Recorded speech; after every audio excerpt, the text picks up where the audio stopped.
অভয়ারণ্য হিসেবে পরিচিত রাজশাহীর পদ্মার চরেই নির্বিচারে শিকার করা হচ্ছে পাখি।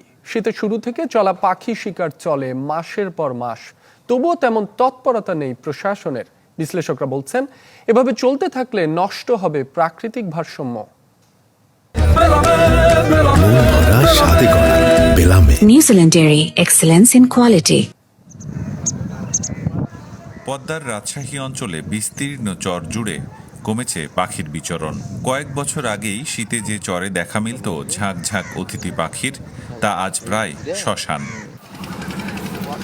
শিকারীদের ঘৃণ্য লোভে চরের পাখিদের নির্মমভাবে ধরার পর পাতে তুলে দেয়া হচ্ছে মানুষের।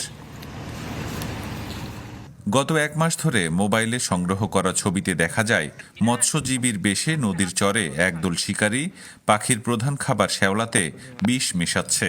পরে ধরা হচ্ছে পাখি, তারপর পাখিগুলোকে জবাই করে বিক্রি করা হচ্ছে বিভিন্ন হোটেল রেস্তোরাঁয়। শীতের শুরুতেই বিষটোপ দেয়া শুরু করে শিকারীরা। বাদ যায় না চিল, এমনকি ঈগলও। ওরা শিকারি বলে চলবে না, কারণ শিকারি কয়েকটা শিকার করে।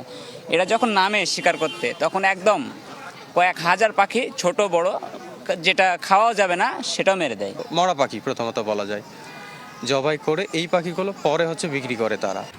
পাখির নিরাপত্তায় কাজ করা সংগঠনের সদস্যরা বলছেন, নির্বিচারে পাখি শিকারে খাদ্য শৃঙ্খল ভেঙে পড়ার শঙ্কা আছে।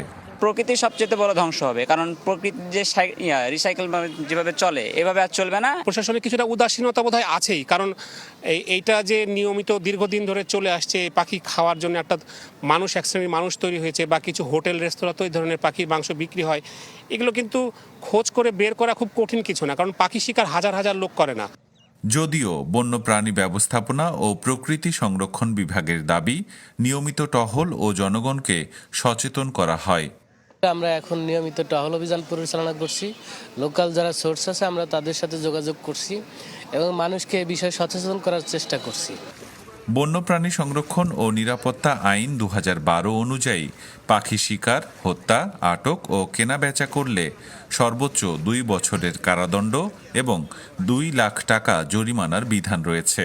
চলতি মৌসুমে মাত্র একজন পাখি শিকারীকে এ আইনে গ্রেপ্তার করেছে বন্যপ্রাণী বিভাগ।